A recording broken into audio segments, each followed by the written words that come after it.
Rumpelstilskin.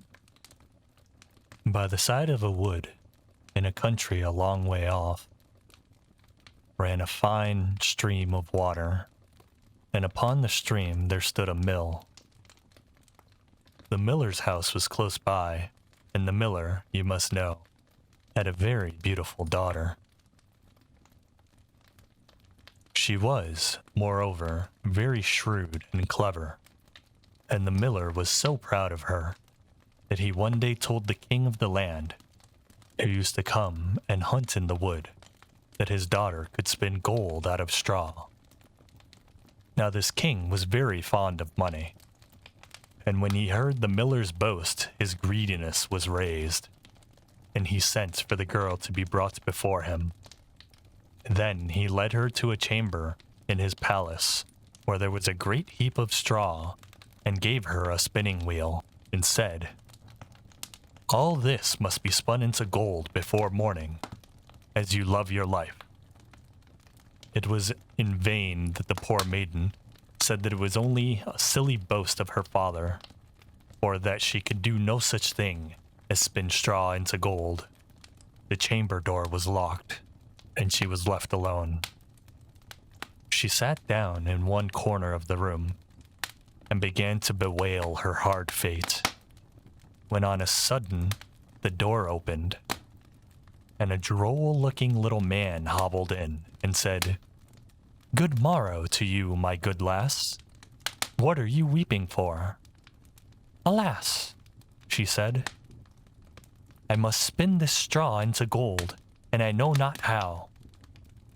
"What will you give me," said the hobgoblin, "to do it for you?"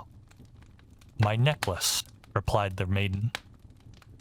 He took her at her word, and sat himself down to the wheel, and whistled and sang, "Round about, lo and behold, reel away, straw into gold."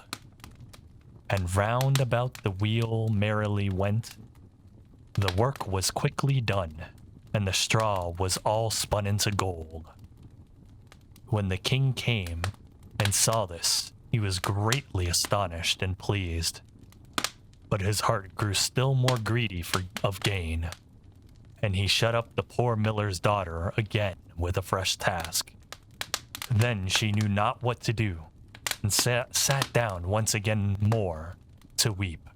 But the dwarf soon opened the door and said, "What will you give me to do your task?" "The ring on my finger," she said. And so her little friend took the ring and began to work at the wheel again, and whistled and sang, round about, lo and behold, reel away, straw into gold. Till, long before morning, all was done.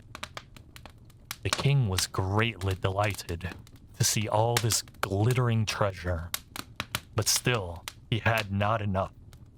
So he took the miller's daughter to yet a larger heap, and said, "All this must be spun tonight, and if it is, you shall be my queen."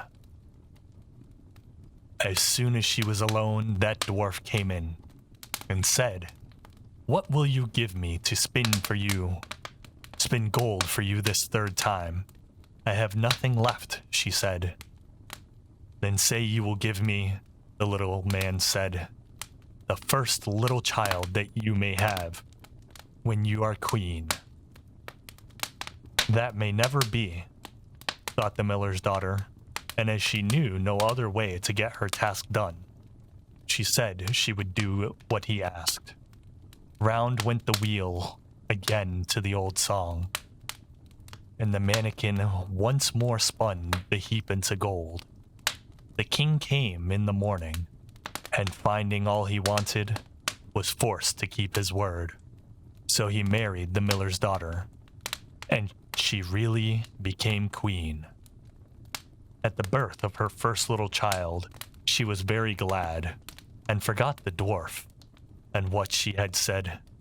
But one day he came into her room, where she was sitting playing with her baby, and put her in mind of it. Then she grieved sorely at her misfortune, and said she would give him all the wealth of the kingdom if he would let her off, but in vain, till at last her tears softened him, and he said, I will give you 3 days' grace. And if during that time you tell me my name, you shall keep your child. Now the queen lay awake all night, thinking of all the odd names that she had ever heard, and she sent messengers all over the land to find out new ones. The next day the little man came, and she began with Timothy, Ichabod, Benjamin, Jeremiah, and all the names she could remember. But to all and each of them he said, Madam, that is not my name. The second day she began with all the comical names she could hear of, Bandy-legs, Hunchback, Crookshanks, and so on.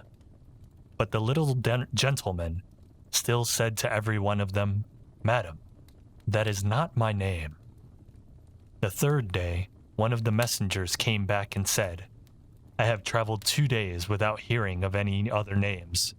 But yesterday, as I was climbing a high hill, among the trees of the forest, where the fox and the hare bid each other good night, I saw a little hut, and before the hut burnt a fire, and round about the fire a funny little dwarf was dancing upon one leg and singing, Merrily the feast I'll make.